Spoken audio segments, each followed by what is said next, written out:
Hi, everyone. Welcome to our second panel for the AI Summit.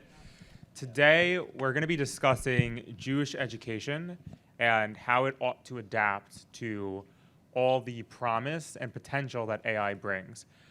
Very happy for who we have joining us. Alex Jakubowski from, is your last name correctly? That's good enough. Good enough. I'm going to take it. From Lightning Studios. Sara Wolkenfeld from Sefaria. And Lamm from BZ Media. Ignore what I put on his name card because that is irrelevant, at least to what he wanted to be. Education is one of the, in so many different ways, one of the big touch points in the media right now. People are speaking about the worth of college, the goals of college, how literacy rates are faring in schools. I want to start from a much more preliminary place. We speak about education, but we're speaking here about Jewish education. What does the adjective Jewish do to the way we think about education in this conversation? Sara, I want to start with you. I feel that just as with education, with Jewish education also, it's appropriate to say that there could be lots of different Jewish educations. So I'm not sure that I want to speak for everybody in terms of what the word Jewish does. I will say for me, when I am engaged in Jewish education, it means education that is fundamentally transformative. So it is changing people. It's not just adding skills and it's not just adding knowledge, but it is a transformational kind of educational experience. Mm-hmm. Ari, is that something that you agree with, or how do you see it differently or the same? I'm probably willing to be more prescriptive. To me, a Jewish education would it could signify either something substantive or something procedural, and I think it probably signifies both. Meaning, there's a certain core of knowledge that you should have, and maybe I would say certain a core of Jewish knowledge. A core of knowledge that you should have that we would call Jewish, which I think would, broadly speaking, be Tanakh, Shas, and Poskim, sort of. Tanakh meaning the books of the Bible, the Talmud, and that's right. Yes, the books later halachic authority. The books of the Hebrew Bible and the rabbinic literature and associated commentaries and responsa literature.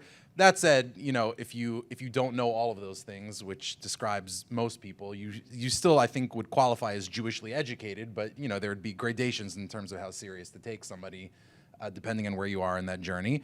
And then, in addition to the substantive component, I think there's a procedural component. There's certain styles of learning that I think maybe aren't exclusively Jewish, but I think the concatenation of all of them together is something that we would describe as Jewish. So, chains of transmission from teacher to student, paired learning, partnered learning, adversarial learning. I think experiencing something of all of those things would qualify one as Jewishly educated. Mm-hmm. Alex?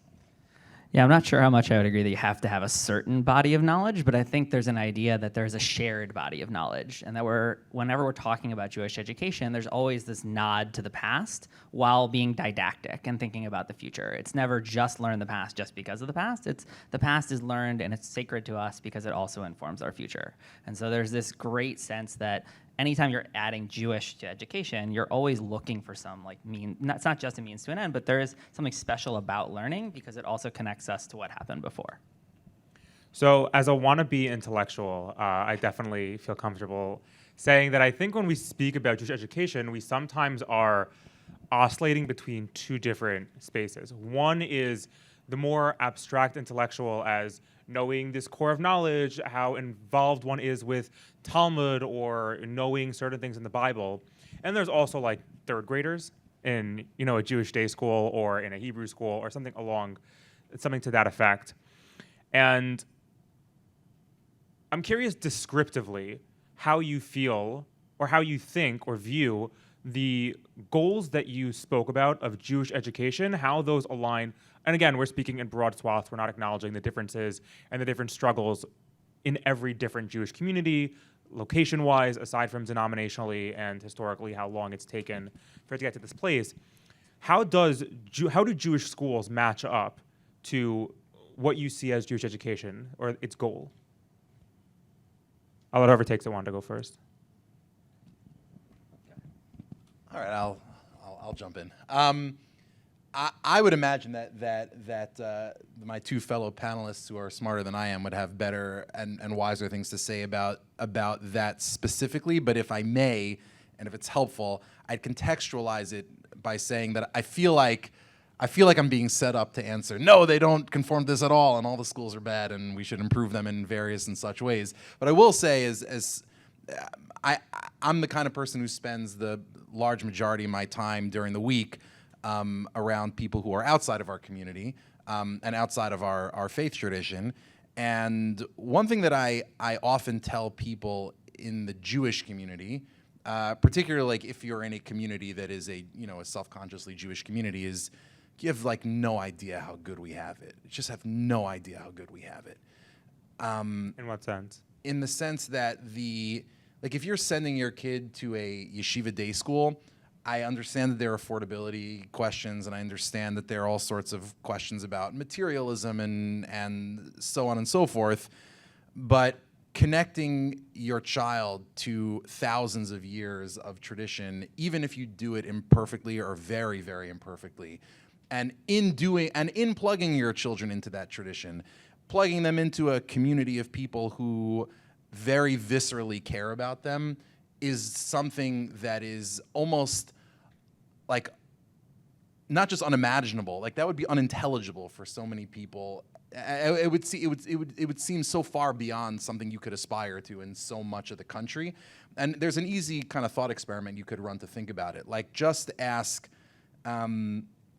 your average person in this room, like how many, like if your car broke down on the way back home tomorrow, and let's say you didn't have AAA, and let's say whatever, newfangled thing on your Tesla was disabled, right? Not that I'm zocha to such a mila, but let's say, you had to call somebody in your phone and say, I need you to drop whatever you're doing right now and come pick me up at the side of the road and help me.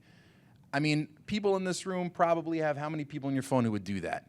20, 50, 100, 200 maybe? Like, I can think off the top of my head without even having to think very hard of like 30 people who would do that in my phone. My mom. Yeah, right. Like, that's it. How many people, how many of your average Americans can answer the question that way? The number is approaching zero. How many people would your average American person have in their phone who would drop whatever they're doing and come by the side of the road and help them? You're lucky if you have one person in your phone who can do that. So we are operating from a place of just extraordinary abundance. So within that context, it certainly feels true that we're not educating our children Jewishly as well as we possibly could, given some like asymptote of perfection. But I think on the whole, we're doing a job well enough that I think the society at large has I think a lot to learn from us, as in the same way that we have a lot to learn from them. I think they have a lot to learn from us. But before we go to someone next, I do just want to note that we kind of have done a little bit of a switch here, where our interest is not necessarily the content of knowledge or the pedagogical style or dissemination, but it's about the almost like Jewish schools as an outlet, or as a funnel. Funnel sounds like a Ponzi scheme. As like this is the breakdown of it, as a way of ingraining Jewish community into Jewish livelihood in some way. Yeah, I know you, but I'm saying I think you could do the same. You could run a similar thought experiment. Like how many people in non-educational, pedagogical, theological professions on a normal basis have spent their time have spent more than 5 minutes in their entire lives reading a text from antiquity, let alone taking it seriously, let alone taking it as a guide to life. If I started the club, like Electricians for Aristotle, I don't think I'd have very many members. And yet we've effectively created an entire very large community of Electricians for Aristotle, like in our schools, and it's pretty remarkable. So, Sarah, I want to actually bring you in an interesting way that I know Sefaria is a resource that many educators use directly in certain ways, and I don't know if that gives you access to the ways in which descriptively speaking, Jewish schools or Jewish educators are approaching the way that they teach students as matching your goal, that, as you said, of having some sort of transformative component? It does not. Let's pretend it does, because it was a good question. If you didn't guess from my first answer, I'm kind of an educational radical. So I really do think that the transformational nature, I mean, it's related to what you said, Ari. I think this idea that ultimately what we care about is the character that comes out of it is very core to, right? If I have to answer in one sentence, and you sort of did imply that, what makes an education Jewish? I think it is that transformational piece. And I hope that, because I actually also do care about content, I hope that the vast quantities of text, the vast quantities of content that Sefaria makes available and accessible and digitally manipulable in all kinds of ways that maybe we'll talk about, I hope that those are the building blocks of what allows teachers to perform those transformations. And I think anecdotally, I think that that's correct. In other words, I think that the fact that teachers, including the teachers who told me when Sefaria first started, I will never touch your website, the fact that they do and have, right, you resisted also? Yeah. Oh, there was a lot of resistance. And honestly, I was fine with that. It's like, great, we're building for people who need this. If you don't need this, that's totally fine. Then it's not for you. But it turns out that there was a lot of need out there. I think that there still is.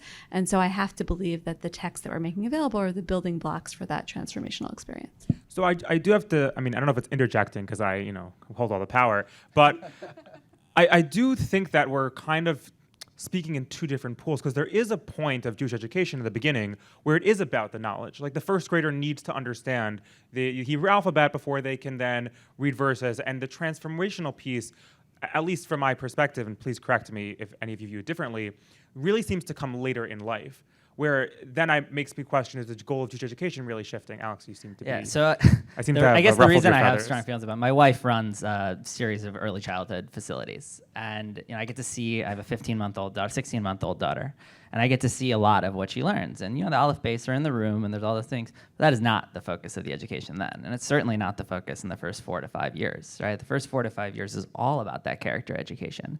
And I think what we're starting to see in the modern world, a lot of Montessori schools and Reggio schools, is this understanding and appreciation for what the science has shown, the research has shown, which is that character education before 5 is the only thing that matters. It's the only thing that has any statistical significance in terms of long-term outcomes, predictive outcomes, anything. And I think what we as Jews have just sort of internalized is how important that is. Every parsha, and we have such a beautiful way of teaching this like parshayot system, that everyone has like a beginning, a middle, and end. It has a lesson to it.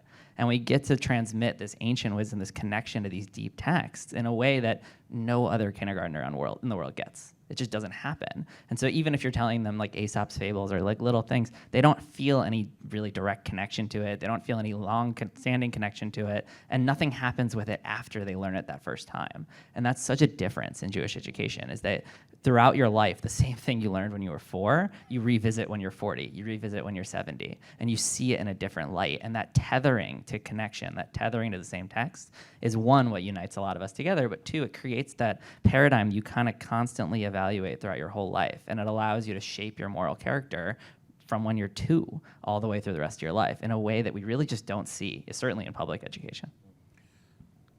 Given that that's the case, when we're thinking about our different views of Jewish education and so on, how does technology fit in, right? Meaning if technology, and we'll get to AI in a moment, but I know that, historically speaking, when we're thinking about the different developments that have changed, the resources available to different communities, the accessibility, the opportunities for self-learning, how has, in your view, how have Jewish communities responded to technological advancements, and how do you see that being different or the same as they're doing for AI? Whoever wants to take it first. Maybe Alex, will start with you. Sure.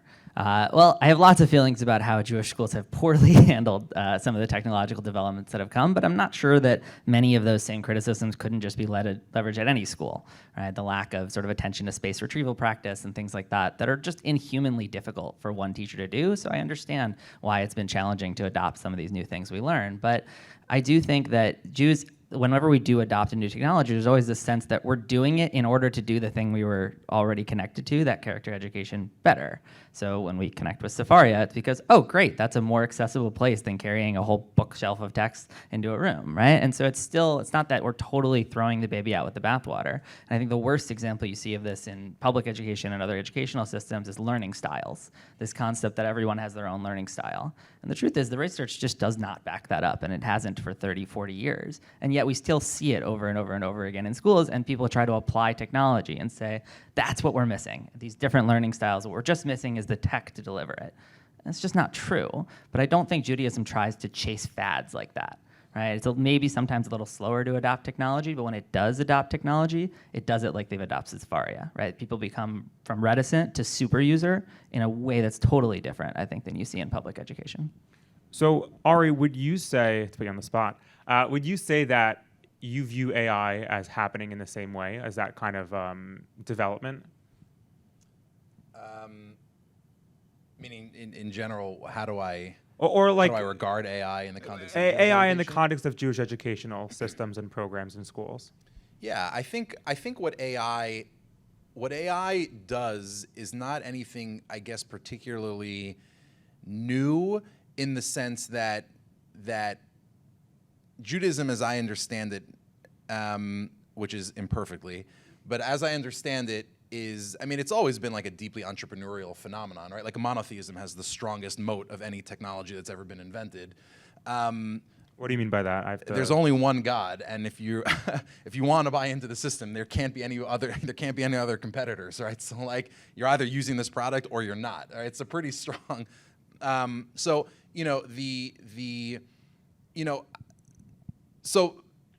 Jewish education, to the extent we can define it, and obviously that's a question, has not only weathered but embraced technology at every level, whether it be textualization, right? It's not like very basic things, right? Before you even get to the printing press, like the idea of textualization as opposed to just passing it down from, teacher to student.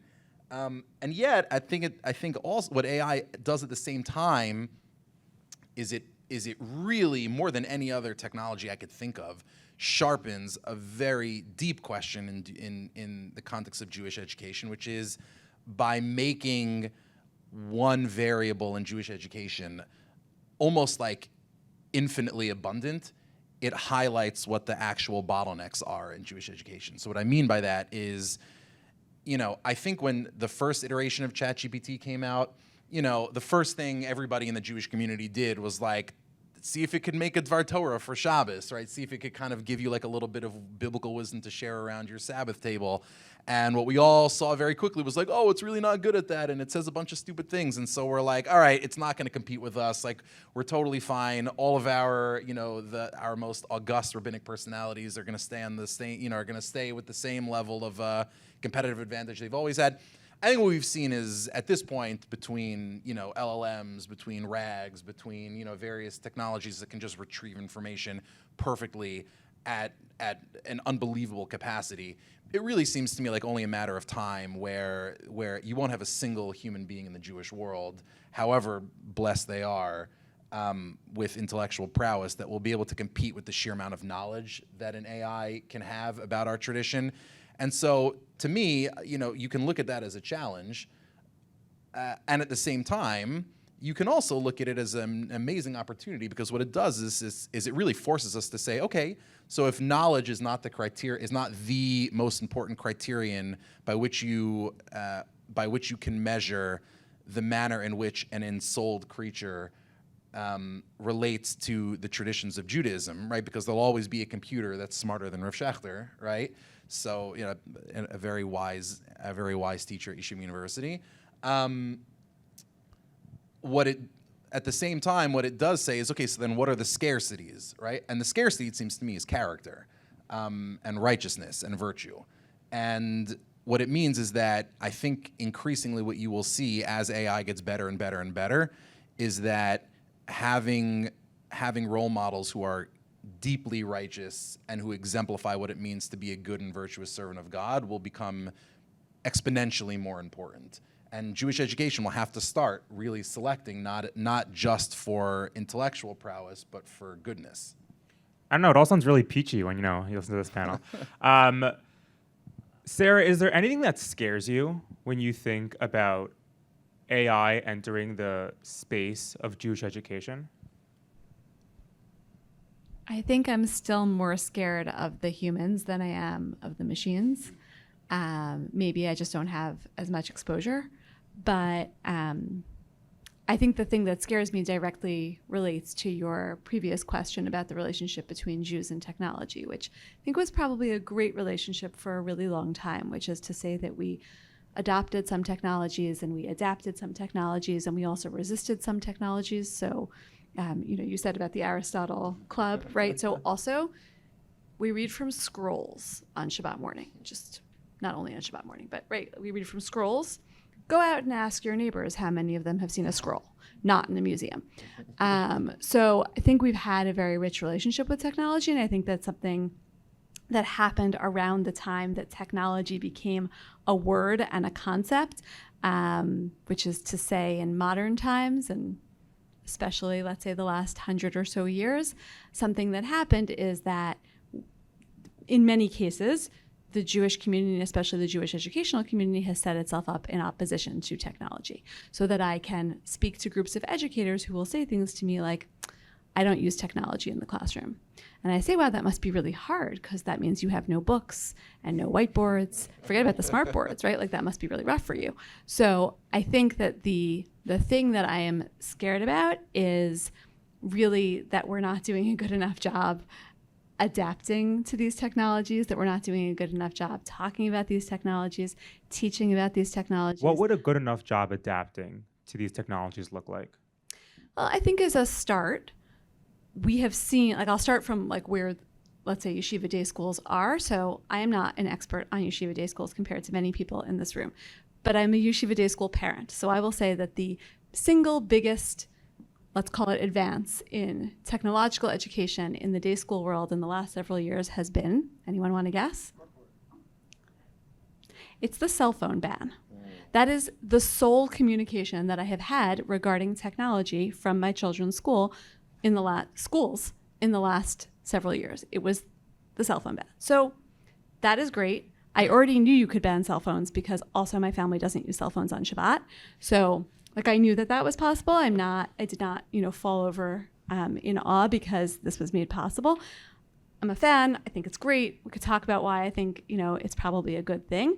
They have not taught my children, to my knowledge, anything about how to responsibly use a cell phone or what a Jewish ethic around smartphones might look like. That is not a big part of their yeshiva education, which does include a lot of content. And I do feel like they're getting a great education in that regard. They are learning skills, and they are learning content, and they are learning Gemara, and they are learning Rishonim, but they are not learning anything about how to contend with technological challenges. And so I think ala chad kama v'kama for AI. Let's start with having teachers who are informed about what AI actually is and what it isn't. And let's talk about how we talk about that with our students. I think, I'm not going to sketch out a full curriculum here, nor would I want to be the one solely responsible for that, but that is the kind of thing I have in mind.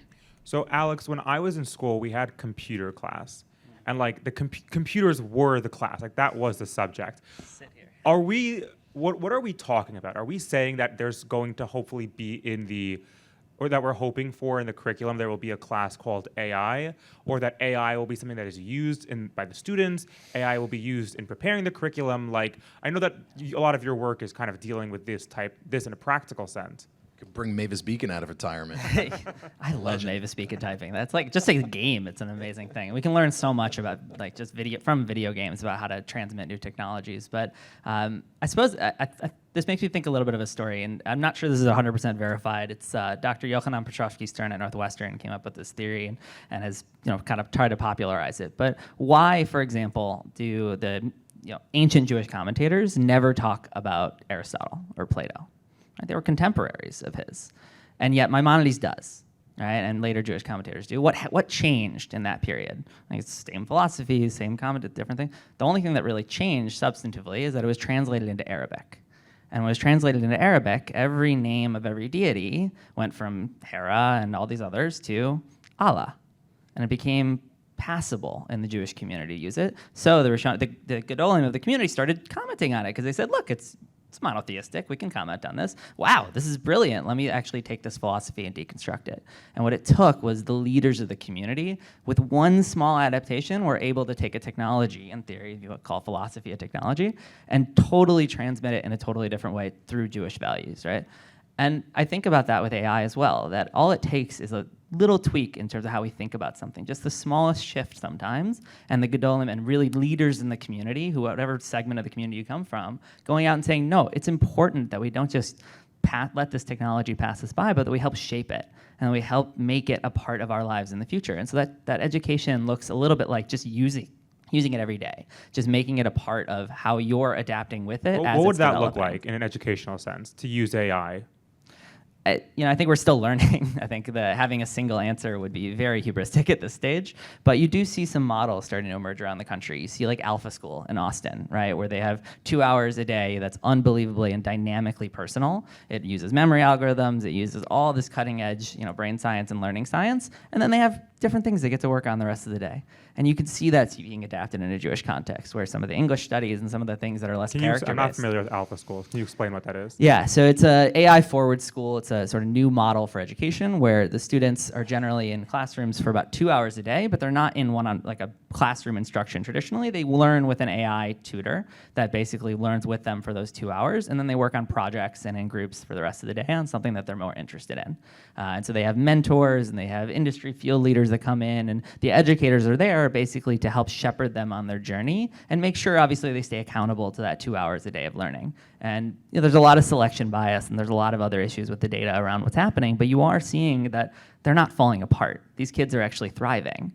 And yes, again, selection bias with the type of parent that'll send themselves to this unbelievably expensive 2-hour school. But you are seeing change.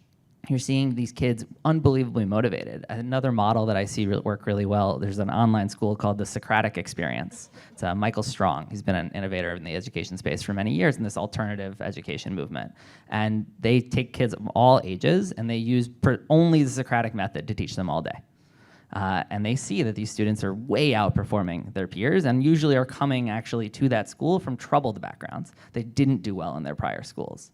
And this sort of one-stop shop that all the students in one school like really operate in the same way is a relic of a factory system. Like, we invented that system because we needed to produce factory workers, if you believe Jonathan Haidt and all those people. But regardless, it doesn't matter. It's not a system based around dynamic personalization. It's not a system based around learning science. It's not a system based around cognitive science, right?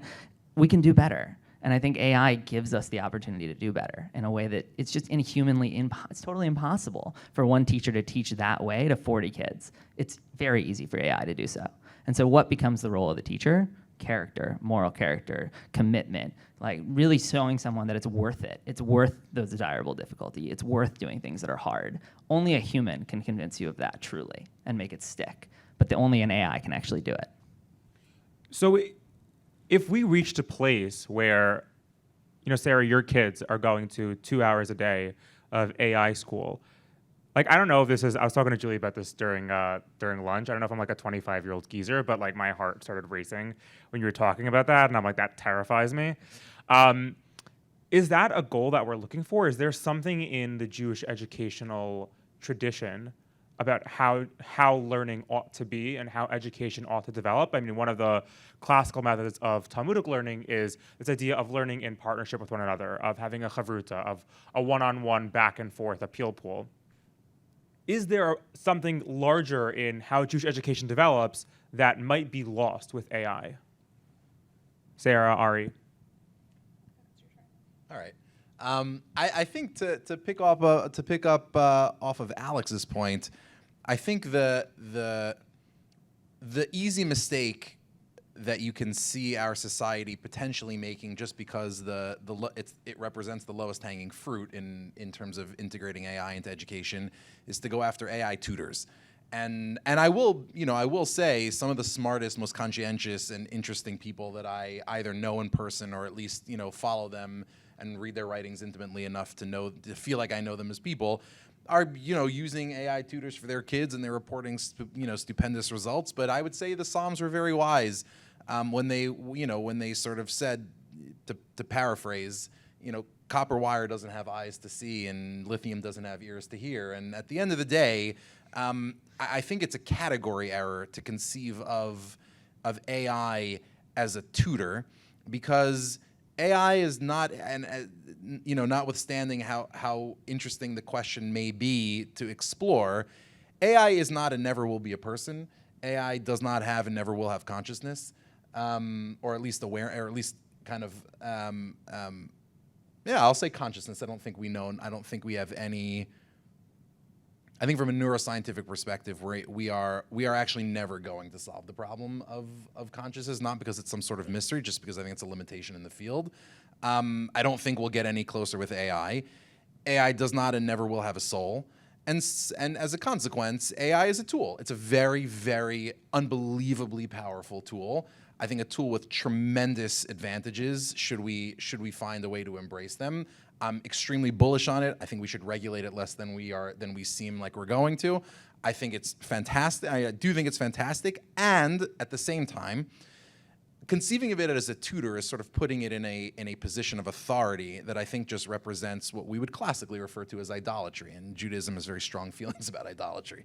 And so I think that understanding AI as an aid, as sort of a weapon of choice, I think is very powerful. I think we should be very stringent, and maybe it seems nitpicky, but I don't think it is conceptually. I think we should be very stringent in reserving terms like, tutor, teacher, instructor, etc., for human beings with souls, and ideally, virtuous human beings with souls. Mm-hmm. Yes, Sarah. My visceral reaction when I hear about the 2 hours a day, the price tag aside, is that's where my thought went. I really, going back to the character transformation, for me, the most important thing about a Jewish education is that it would leave my children loving learning. And I'm not sure that an AI can do that. I don't think that's the only goal. So I think there's a lot that an AI tool, I do think also that it's a tool, could do. And if you want to tell me that my kids are going to do math with the AI rather than sit by themselves in the classroom and go through the exercises, which they also hate. Okay, that's fine. That doesn't touch me one way or the other. I think it goes back to this fact that a lot of what we do educationally is pretty terrible. And I would say the AI tutor is probably no worse than a lot of things that we already do. But I'm hesitant even to talk about that model in a way, because I would never want anyone to think that my goal around school is to have it take up the least amount of time possible, which is not how I feel about all tasks that are replaced by AI. Some, I do want them to take the least amount of time possible. Education is not one of them. Before I ask my next question, Alex, if you have any thoughts on the... Yeah, I think that visceral reaction is very natural to us, especially for those of us who've gone through dual curricula. Like 2 hours, what are you kidding me, right? And especially for the price tag. But I think what's important to note is that it's the 2 hours is really, it's what would otherwise be spent in review, right? These like one-size-fits-all lectures that people honestly don't learn anything from. I stopped going to lectures at some point in my high school career and never looked back because I don't learn anything in that way, right? You learn from doing problems. You learn from going just beyond what you already know, trying something else, writing a pathway in your brain, and then trying it again later. And that is something an AI is just really, really good at, right? But you said the quiet part out loud, which is the kid has to actually give it. Right? The kid actually has to care about what they're learning. And an AI can't do that. Not really, not with staying power. Humans can, right? So if you're spending 2 hours a day reviewing and doing review in the real way with retrieval practice, spaced retrieval, randomized retrieval, challenging retrieval, excellent, right? But how are you spending the rest of the day? That's what I think more about. And a lot of these, a lot of places around the country that are trying to adopt this model, they're having trouble with that part because they don't have that tether like we do, right? And where I think Jewish education could take that model in such a different and amazing direction is we do have an answer to that question. We do have an answer for why it matters that you love learning. We do have an answer for why it matters that you learn for the rest of your life, not just to get through whatever's your 12th grade curriculum, right? It's a different answer than any other community in the history of the world has had, and that's why we're still here. And so I think that there's an opportunity to have some uncomfortable questions about how bad some of the educational pedagogy is in our community, and can we do something about it? So our last question before we go to the Q&A, Talmud Torah, and I want to bring this up really to close, Talmud Torah is one of the prized possessions in the Jewish tradition, literally Torah study. The value placed on learning Torah for the only end being learning the Torah of itself. How does this conversation change if we were to swap out Jewish education for Talmud Torah? How do you feel Talmud Torah ought to adapt to the advent of AI?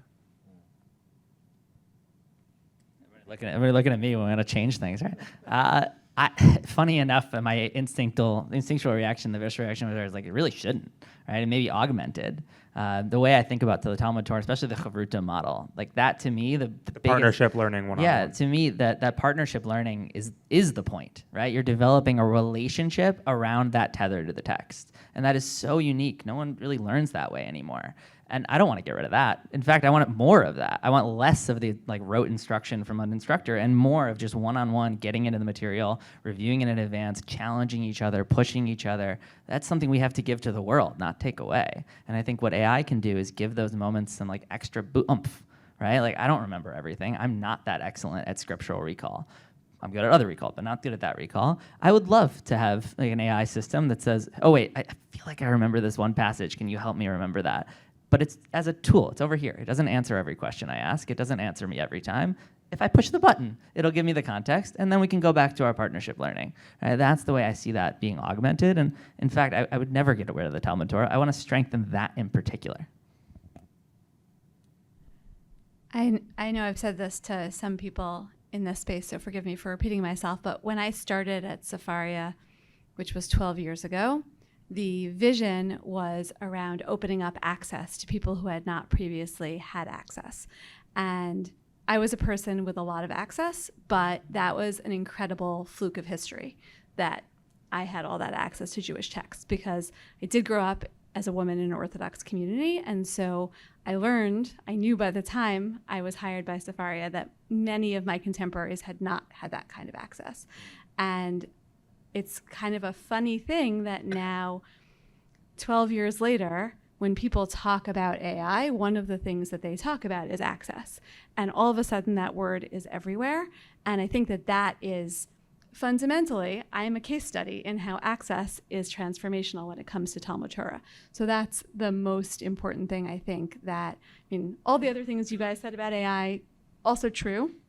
But if it just gives us that much more access to Jewish text, so you don't have to remember everything, so that you can check your work, so that you can check your answers, so that you can get the translation, the context, etc., then that is a huge bonus of AI.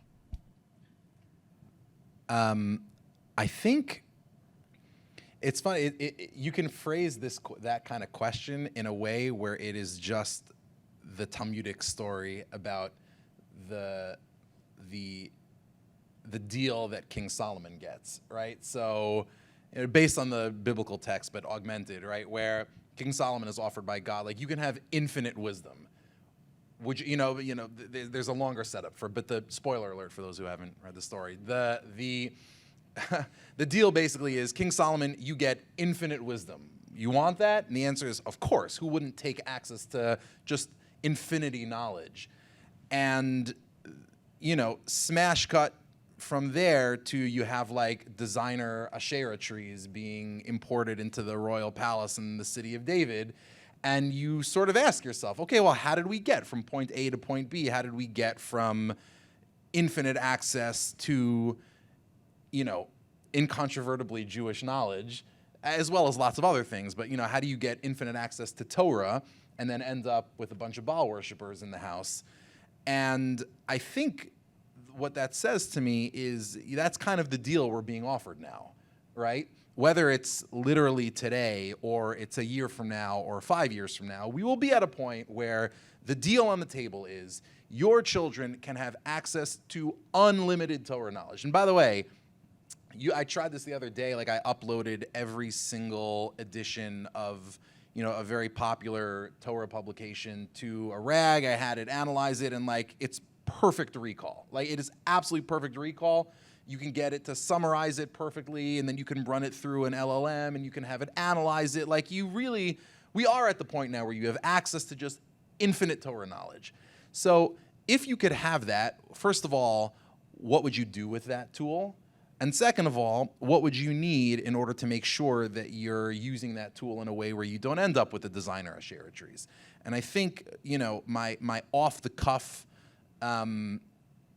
Shabbos table level, 3 hours into the meal when we all are like, we probably should bench, right? Like, that level of the conversation insight into this would be, if I could wave my wand and immediately change something about my children's education, it would be, I would want their education to be either zero technology at all, just like person-to-person instruction, understanding that books are technology, but like minimal use of technology.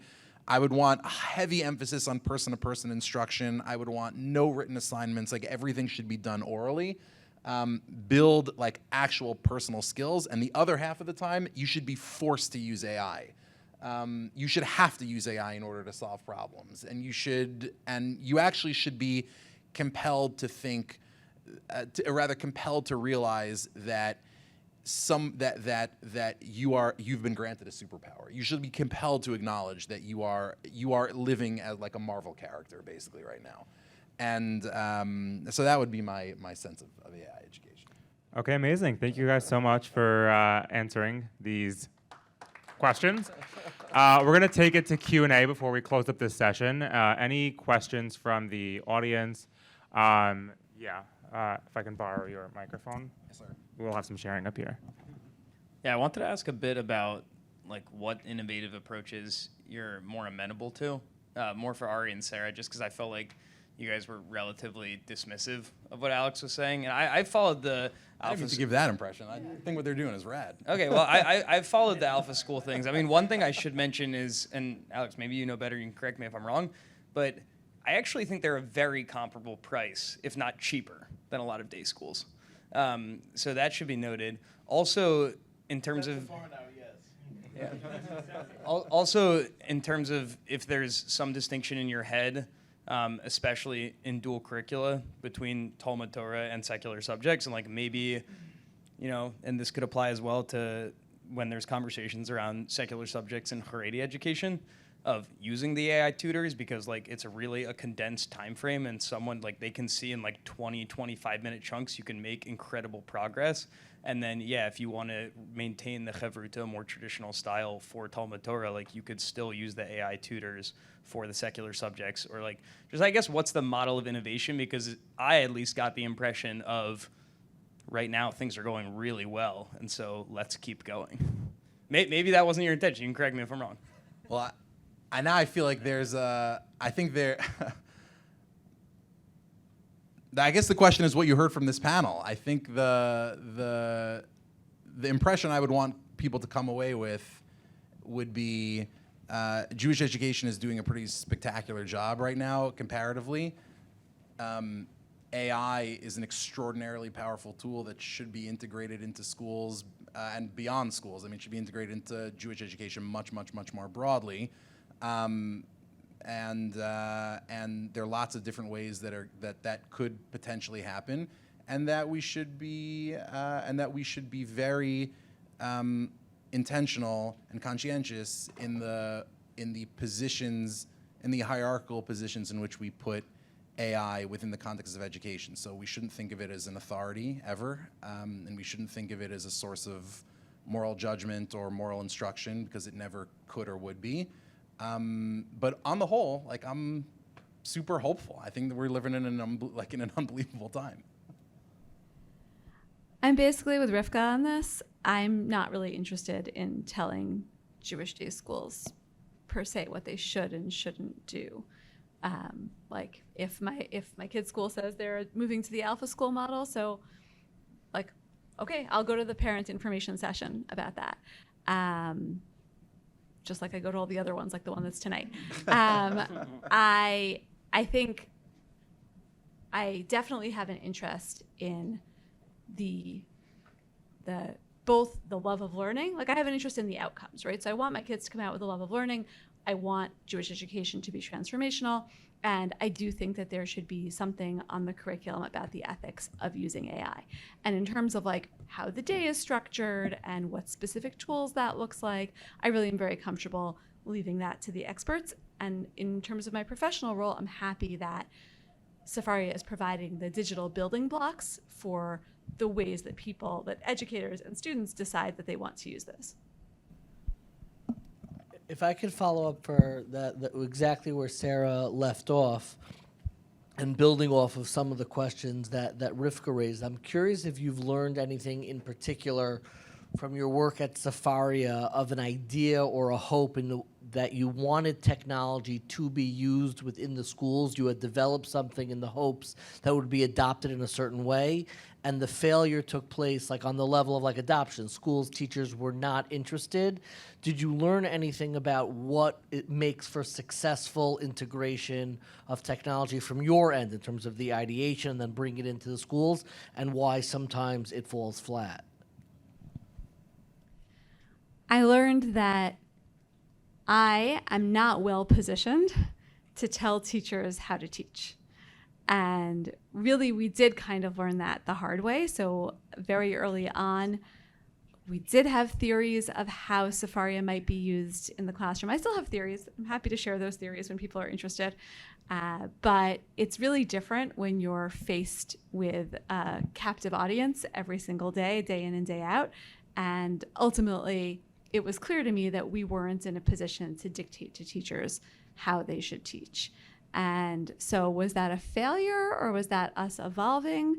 I don't feel like it was a failure. I feel like it was a refocus on what Sefaria was designed to do, which was, again, to bring Torah into the digital age and to be able to give people the opportunity to leverage all of the opportunities that creates. And when educators tell me I don't use Sefaria in the classroom because I've decided that we should all be using books and we should be sitting in front of books, I don't consider that a failure. I consider that a measured technological decision, and I'm happy to discuss it. This may be a little bit too impromptu and a little bit too radical, but I feel like, we're all friends here. I think Rivka raised a really important point about not having an educator on, and I don't want to put anyone on the spot, but if you would be interested in coming up to close for this session to share what you think has been missed from this conversation, I'd love to have you kind of give you the floor if that interests you. The first thing that I'll say is that there's a difference, I think some of you have raised this, between like the technological fads that everybody hops on the bandwagon. Honestly, smart boards, we spent a ton of money on them. They're not a net addition in any way, sorry. They're not a net addition in any way, don't tell anyone I said this, to your kids' education. You could do 6 cute tricks on them, and our math teachers know how to use them really well. I will give that to the math teachers. And the amount of money we spent putting smartboards in every classroom in the school probably wasn't worth it. Sefaria is certainly not that, meaning Sefaria is not a fad of like, put the smartboards in every room. I use Sefaria every single day when I learn with my chavrusa. And the thinking about the really big questions about what's going to change, right? All of those kinds of things, I totally agree that we need to do. No one's arguing that our schools don't need to do. The idea that you sit here and I talk at you is an old technology. It's very old technology. Some of our schools are trying to do that differently already. Totally not claiming we do it perfectly successfully. I am in a school that I think is on the relatively less stand in front of you at talk at you side of things, and we still do plenty of standing in front of kids and talking at them. Any ways that any of that can be made more efficient and better. So I don't think it was about saying, those things don't need to be done, right? So there's the fad piece and the really deep change in learning that we have to think about piece. But the thing that makes the one-to-one iPads not work is what I'm talking about having to think about. Because I can have, my head of ed tech has the most amazing use cases for iPads and learning. And he's right, iPads and learning could be used for all of those. And what's happening with iPads and learning is, so first we give them out, right? So you're going to pardon me for engaging in gender essentialism. I don't usually do this. The boys are watching sports and the girls are buying shoes. Great. Now we'll control the network and we'll shut down both the shopping sites and the sports sites. Great. Now we're finding back there. Right? So we're playing this cat and mouse game with the kids with the iPads. And the fact that we have a wide range of learners, not in terms of learning styles, but in terms of intellectual ability, interest in Jewish text and Jewish learning, ability to focus, belonging in school till they're 18 years old in the first place. I think a lot that plenty of my students in America 150 years ago wouldn't still be in school. They'd be lifting 100-pound bales of hay and then, and doing actual real work. And some of my kids are much more suited to the wisdom of their hands than they are but it doesn't matter. We're putting them all, especially in the modern Orthodox community, right? We don't have shop class and we don't have engineering. We don't teach kids welding. If you want to know what I think we should do in schools, it might be not so much technology and a lot more of that. There'd be a lot of kids, including in the modern Orthodox world, who would totally benefit from that. My school funnels everybody into a 4-year college. That's not the right thing for everybody. So there's a ton of stuff here that needs to be thought about and worked through. I just mean, what are the challenges that we're facing and dealing with, and do we understand them, and what are schools saying to you are the things that we're trying to deal with? I think, again, I know it sounds like a funny thing to say about a school that's all modern Orthodox and it looks to the outside world like the slice of the population that we have is this wide. But to us, it actually feels like we have a very diverse community in a lot of ways. Religiously diverse, diverse learning, diverse interests, diverse everything else, and we have to educate all of those kids. Years and years and years ago, I'll stop here because I don't know how long you want me to talk for. Years and years ago, I went to talk to a colleague at Riverdale Country School. Okay, if you think modern Orthodox day schools are expensive, you have not looked at the tuitions of private independent schools in New York City. We are a bargain. I say this all the time. We give you a dual curriculum for SAR costs now $35,000, $38,000 a year in the high school, and the Hill schools, Riverdale Country, Fieldston, and Horace Mann cost 50-something to 60-something a year. So I went to meet with the teacher at Riverdale Country School to talk about a fascinating, innovative curriculum he was doing for teaching U.S. history, which is what I teach. And he's describing a history curriculum that's more rigorous than you would find in many college classes. And I said to him, what do you do with the kids who can't do the work? This incredibly rigorous, brilliant, innovative American history curriculum. And he looked right at me and he said, we don't have kids who can't do the work. And I was young and dumb and naive, so I believed him. I thought Riverdale Country doesn't have to take siblings, and they don't have to take the kid the rabbi calls you about, and they don't have to take the nephews, and they don't have to take and so they could have kids. Every single kid can do Constructing America. That was the name of the course, properly. A few years later, the New York Times runs a story, front page of the New York Times, below the fold, about tutors who specialize in tutoring for Constructing America at $850 an hour. And this was a long time ago, at which point I realized I was in the wrong line of work. I should be tutoring for Constructing America. But what that says to me is, we're trying to do a different thing, right? I want to engage every one of these kids to walk out and feel like this is my tradition and heritage that was given to me, and I have an ownership stake in it, not some kids can do it, and some kids pay a tutor $850 an hour to do it, and then they get into, wherever they go for graduate school, Mount Holyoke, a college, and they don't care. And the difficulty of doing that with this entire range of kids in this way at least has to be factored in when we try to talk about what it is that Jewish education is or isn't doing. All right. Thank you so much for the impromptu fourth panelist.